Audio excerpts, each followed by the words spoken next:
Welcome back to Plague Scythe Studios, everyone. Ryan here with a video that almost ended up being a my top 5, but there's actually 6 tips and tricks I'll be showing you today, and I wasn't about to sacrifice some cool tones just for a clickbait title. So here we are, standalone video, and today we're going to be talking about what is probably one of the more unsung heroes in the toolbox of the modern guitarist. That is the EQ pedal. Today I'll be using the MXR 10-band EQ, going from 31.25 hertz all the way up to 16,000 hertz. We'll be using this in multiple configurations, both in front of the amp as well as within the effects loop, to enhance existing tones as well as create brand new ones from scratch. We'll be using the Randall Thrasher in pretty much the settings that you can kind of see there. It doesn't really matter what EQ pedal you're using. A 10-band is what I'm using, but a 7 or 8 will get you fairly close as well. You just don't have quite the resolution I would in this case. And if you are more about that rack life, then you can certainly follow along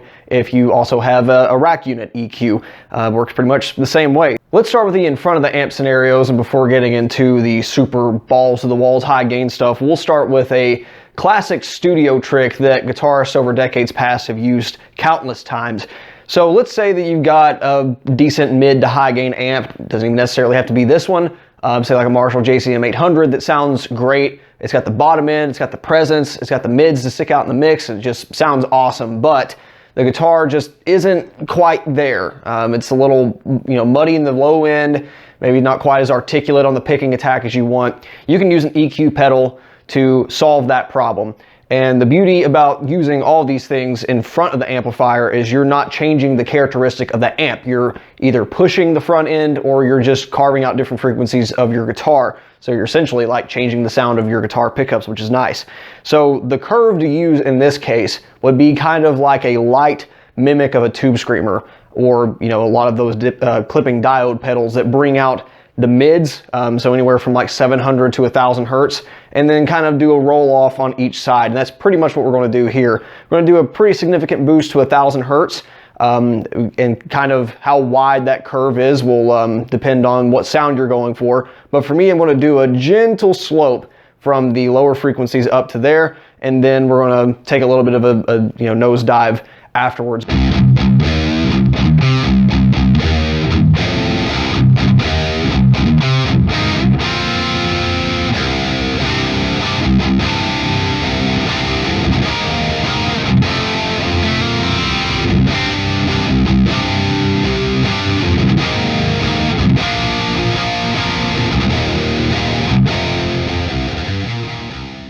What this essentially does is mimic the EQ profile of a lot of clean boost pedals like the TC Electronic Spark. Of course, this one is still very useful in the fact that you have other profiles to flip between. You also got some like clipping op amp type stuff, which is cool in front of lower gain amps. So definitely still worth having, but this is a lot more versatile in the fact that you can dial out particular frequencies that may be honky or distracting in a guitar that you wouldn't be able to on this otherwise. So for dialing in that perfect recording sound, I think the EQ is the way to go here. Now that we got those grandpa guitar tones out of the way, let's get into some real heavy metal. So a lot of you are probably familiar with pedals like the Fort and Grind, the 33, the Horizon Devices Precision Drive, that boost about any amplifier into modern high gain nuclear explosion territory. The dirty little secret about a lot of these pedals, and even the Precision Drive when it's dialed in a certain way, is that they're really just clean boosts. That's all they do. It clean boosts a lot, like 20 to 22 decibels, but they're just choosing what frequencies they want to boost and what they want to cut.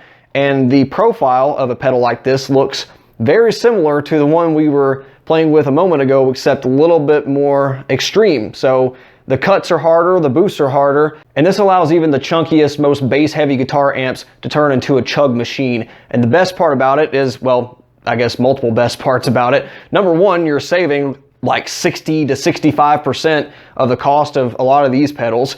Number two, you get a lot more functionality in the fact that, say, This one does something a little weird on one of your guitars, but it sounds really great on another, which is something I ran into personally, where I dialed in a profile and it sounded great on my 8 string. I put it on a 6 string and it was like there was a wah pedal engaged.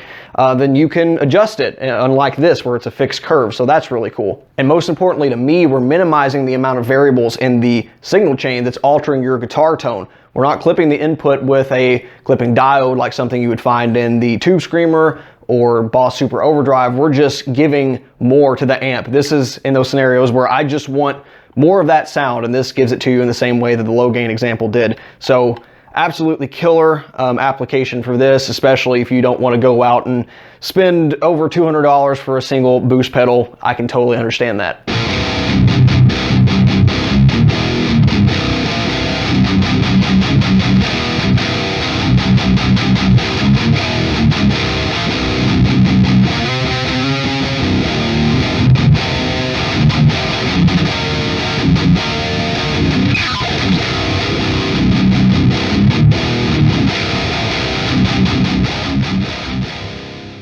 However, I know there's more of a handful of you guys on the other side of the screen that are saying, fuck you, Ryan, I like my Tube Screamer, I'm gonna keep using it. You can do that. But there's a lot of variation in Tube Screamer designs, even between identical Tube Screamer pedals, because you got something like a 10% variance. And one pedal might sound like an absolute crunch machine. The other one might just not get you all the way there. Fortunately, the EQ after the pedal can solve practically all those problems. So say it's a little too flubby on the lows, then you can dial that out here. Say the mid bump is too extreme and sounds like a wah pedal's engaged on some of your guitars, you can dial that out here. Say you got a little bit of tone suck going on and you can't hear a lot of the highs that you once had, you can, you know, boost them here. And that's pretty much what I do on this pedal, because compared to my Super Overdrive, it does kind of have those qualities about it, but it's still a good sound overall. Just needs a little bit of help on modern amps.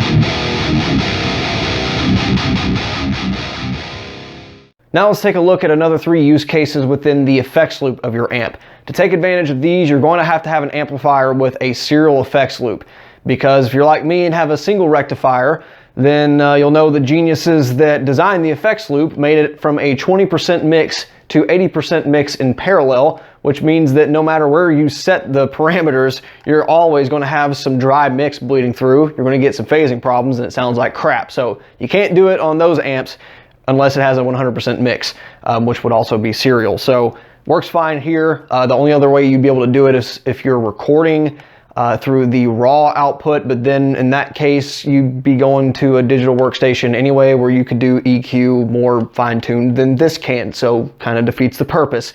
This is more for live playing, playing in a band mix where this kind of stuff will really come in handy, or especially trying to mimic some studio tricks in real time. This first curve solves a problem that no doubt every guitarist will experience if they ever play in a full band setting, and that is that menacing, awesome guitar tone that you dialed in at home in your bedroom sounds like crap in a band mix, or at the very least it gets swallowed by the other instruments. The cymbals are drowning out your highs, the bass guitar is completely swallowing your lows, and they just can't hear you.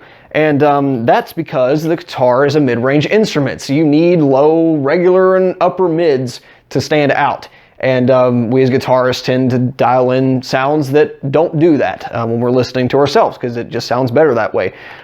So this curve will attempt to make it stand out more in the mix. And this is one of those subtle things that you'll hear in this demo. It actually sounds better with it off, but then you throw it into a mix environment and it sounds great, because that's generally how mixes work. If it sounds like crap on its own, it probably sounds great in a mix. And there are some amps you don't need to do this with at all. There's plenty of amps that you can dial it in with the tone stack controls and you're good. I find on a lot of amps, modern amps specifically, they were built for that kind of in the room sound. And then once you record it or put it in a mix setting, no matter how far you turn the knobs on the tone stack, it doesn't sound the same. Whereas if you get a little bit more pinpoint accuracy or precision on what frequencies you're touching, then you can get it to sit in the mix a little better. So that's why we're going to use an EQ in the loop.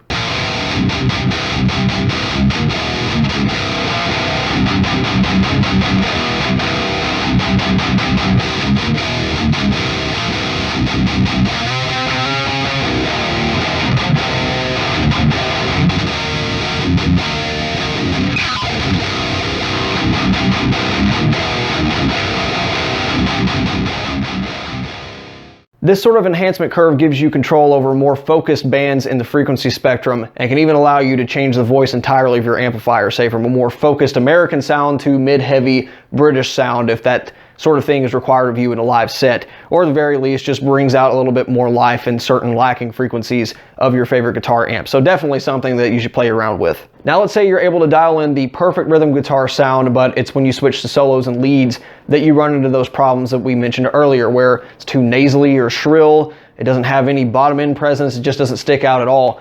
And a lot of that's because, number one, you're dialing in tones probably an octave or two lower than what you're playing for leads, and number two, you're trying to compete against an otherwise identical guitar sound if you're playing in a band setting. So you need it to sound a little different, and most guitarists go about it in a similar fashion to what I'm showing you here.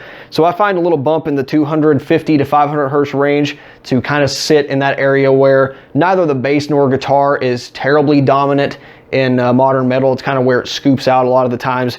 And then some some tasteful choices in the upper mids and a little bit of dips in the very highs just to keep it tamed. And I think it gets some really good results.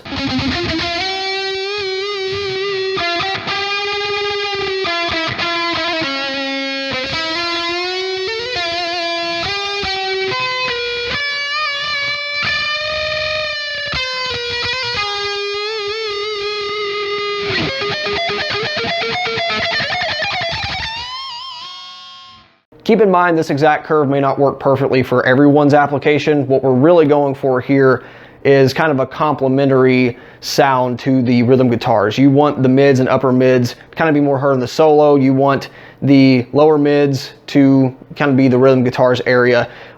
You want the solo to be heard predominantly, but you don't want to drown out the rhythm, and that's kind of how you achieve that. So those exact values will have to change depending on what amp you're using, but same general idea. And then lastly, this is a curve that is bordering on cliche, and I almost didn't include it because of it, but I use it a lot. I think it sounds cool, and any modern metal player should know how to do this because it is kind of a staple in a lot of modern genres. So you've probably heard a song open up with a guitar that sounds really lo-fi. It sounds like it's muffled or, really like out in the background, or it's been recorded with a microphone way over here. Or maybe there'll be a breakdown or a stop in a song where you'll hear a hard pan left guitar, hard pan right guitar, and then they come back in and the mix is full and modern sounding again. And I would call this the AM radio effect, where they roll off most of the lows and basically all the highs past like 2,000 to 3,000 hertz.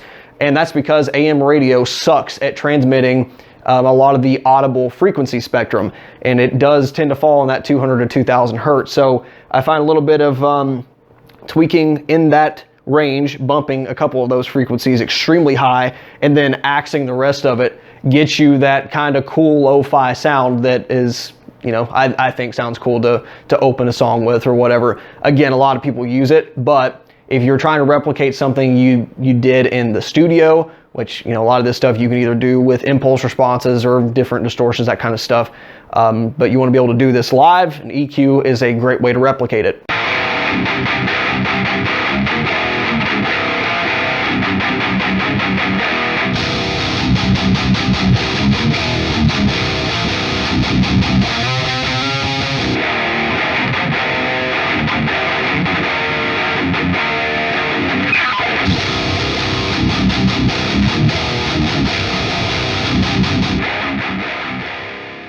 So that'll do it for this EQ tips and tricks video. If you don't have an EQ pedal, go buy one or two. If you want to use one in the front, one in the loop, maybe three. You can get them used pretty damn cheap, and their usefulness pretty much knows no bounds. And honestly, I didn't really appreciate it all that much until the past few years, because I kind of took a hiatus from real gear once digital stuff started becoming pretty good and there was a lot of free everywhere out there to experiment with. I got so used to tweaking every little frequency, both after the amplifier and just tweaking my guitar, DI signal, all that, to the point that once I got back into real gear again, it was like, oh shit, I'm so lost, I need EQ again. So kind of makes you appreciate it, and definitely still useful today. So thanks for watching. Any questions, comments, concerns, please leave them below, and we will see you next time with more hardware tips and tricks, hopefully in the near future. Thanks. Bye.